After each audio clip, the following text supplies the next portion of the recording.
They didn't know we had the power of invisibility. They did not. Quite a surprise. So when the first modern comic books were released in 1933 in the United States, they immediately became a huge hit that would prove to be successful for decades to come. And although comic books themselves aren't as popular as they once were, many characters from the comics are more popular than ever, like Batman, Superman, Spider-Man, and Iron Man. But what you might not know is some of the fictional characters from the comics that we've come to love are actually based on real-life people. So today we gathered those characters that you never knew weren't based on fiction.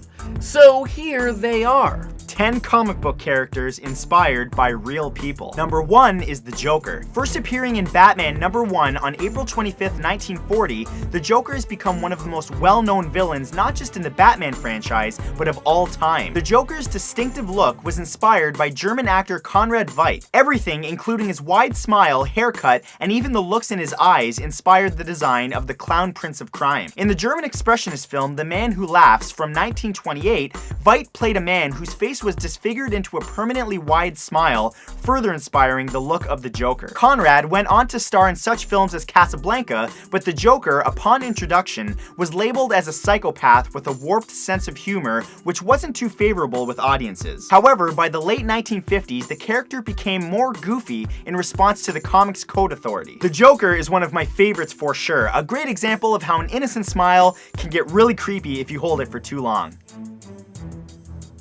Number 2 is John Constantine. First appearing in the saga of the Swamp Thing #25 in 1984, John Constantine is a working-class magician, occult detective, and con man stationed in London. His creators, Steve Bissette and John Totleben, wanted to draw a character that looked like the musician Sting, as they were fans of his music. They created a character named John Constantine, who was similar to Sting in looks and age, but made him a streetwise, chain-smoking mystic. After appearing in The Swamp Thing, Constantine starred in his own Hellblazer comic for 300 issues, before refreshing the character for DC's New 52 universe, naming this new series Constantine. The character was finally brought to screen in both a 2005 film starring Keanu Reeves and most recently in an NBC television series starring Matt Ryan. And for those who think it's odd to base Constantine off Sting because Sting isn't magic, hello, have you heard him sing? If that's not magic, I don't know what is. Number 3 is Tintin. Made famous from the long-running Belgian comic series by the then cartoonist Hergé, Tintin the globe-trotting comic reporter first made his appearance in Tintin in the Land of the Soviets in 1929. The real-life inspiration for the character came from the Danish Boy Scout named Palle Huld. After winning a contest to reenact A Trip Around the World in 80 Days based on the novel, he caught Hergé's attention, who was inspired. Tintin was created the following year, and the first series of Tintin stories, along with his other collected works, have since sold over 200 million volumes, becoming internationally beloved. Tintin is huge in his home of Belgium, so much so that the Hotel Amigo in Brussels opened 2 special Tintin rooms, including a huge mural of Tintin and his dog Snowy. I find it intriguing that Tintin became so popular. I mean, who wants to be entertained by a nerdy skinny dude?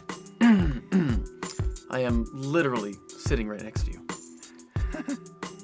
Number 4 is the Hellfire Club. The Hellfire Club is a fictional society within the Marvel Comics universe that often battles the X-Men. First introduced in the Uncanny X-Men number 129 in 1980. Multiple members of the club were inspired by actors who Stan Lee and Jack Kirby, its creators, were familiar with. Mastermind was designed to look like a young Vincent Price. Robert Shaw inspired Sebastian Shaw. Donald Sutherland inspired Donald Pierce. Orson Welles inspired Harley Leland.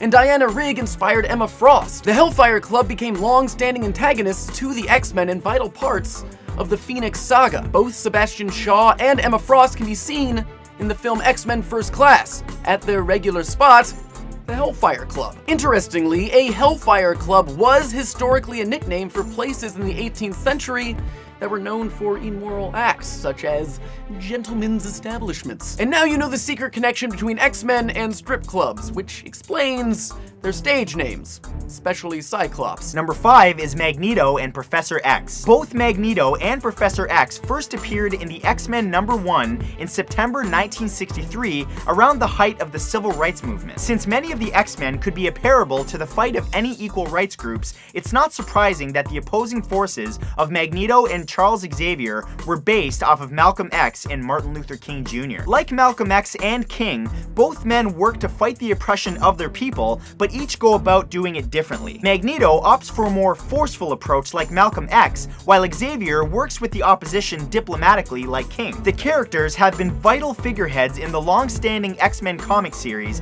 and can be seen in a series of X-Men films played by Ian McKellen and Patrick Stewart. Well, Magneto and Professor X may not see eye to eye, but have you seen Ian McKellen and Patrick Stewart's photos from their days out friendshipping? It's adorable. Number 6 is Iron Man. Iron Man first appeared in Tales of Suspense number 39 in 1963, and has been ranked highly as one of the top comic book characters of all time. Tony Stark, the man within the Iron Man suit, was inspired by American icon Howard Hughes. Hughes was a business tycoon, investor, aviator, inventor, filmmaker, engineer, and philanthropist, and during his life was one of the richest men in the world. Hughes' handsome, rich, and Renaissance man persona are what Stark's character were based upon. In addition, Hughes' internal struggles have also popped up in Stark's battles with alcoholism. The inspiration goes even further when you know that Tony's father is actually named Howard Stark. Tony Stark and his superhero persona of Iron Man have become huge pop culture icons since the 2008 film Iron Man. If only Hughes had built an Iron Man suit, then maybe, people wouldn't have thought that he was so nuts for hoarding jars of his own pee. Yeah, that happened, and I do it too. Come at me! Number 7 is Lucifer Morningstar. First appearing in Jimmy Olsen number 65 in 1962, the character of Lucifer Morningstar is a modern interpretation of Satan. During the late 1980s, Neil Gaiman was aiming to redesign the character of Lucifer that had appeared in earlier DC comics for his own comic, The Sandman. He wanted the devil to draw people in, and naturally knew that the one other person that could easily do that was David Bowie. Bowie was not only a singer-songwriter and actor, he ended up having the exact look Neil was looking for. The Sandman went on to be incredibly successful and was one of the few graphic novels to be in the New York Times bestseller list, along with The Watchmen in The Dark Knight Returns. In fact, as of February of this year, Fox and Warner Brothers are planning a TV adaptation for the character called, you guessed it, Lucifer. I don't blame Gaiman. Bowie is quite devilish. I mean, especially those eyes. Those eyes. Number 8 is Harley Quinn. Harley Quinn was introduced in the highly regarded Batman the Animated Series cartoon, and then made her comic book appearance in the Batman Adventures number 12 in 1993. Paul Dini was working to develop some new henchman characters for the Joker, and thought to add a woman to the group. He recalled a scene from the daytime soap opera Days of Our Lives, where his friend Arlene Sorkin played a court jester in a fantasy sequence. Dini got Sorkin involved, and together they developed the character into Dr. Harleen Quinzel, better known as Harley Quinn. Sorkin even voiced the character with a little splash of Southern Belle. Harley Quinn has since become one of the most popular Batman villains, and soon will make her first live-action appearance in the upcoming movie Suicide Squad, set for 2016. Did I mention she's going to be played by Margot Robbie?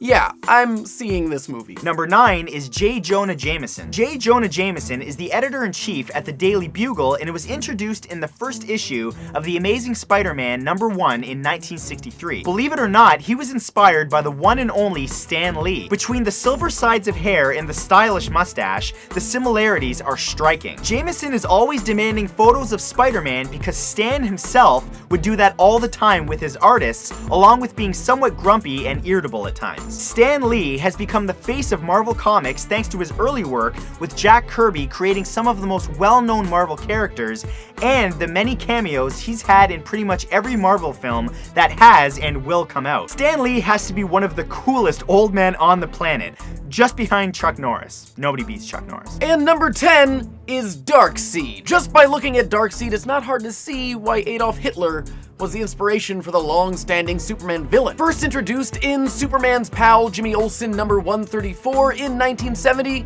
the supreme ruler of the planet Apocalypse, Darkseid, was created by Jack Kirby, following the move to DC from his longtime work at Marvel. When it came to developing the villain, Kirby took visual inspiration from actor Jack Palance, but his personality from the infamous Nazi Party leader. Darkseid is considered one of the most powerful enemies in the DC universe, and since debuting has appeared in 4 decades of comics. Darkseid would also serve as the inspiration for the Marvel villain Thanos, my all-time favorite purple supervillain. There was also once a character created called Thanosseed that merged the two characters, but that's just too much awesomeness for this video.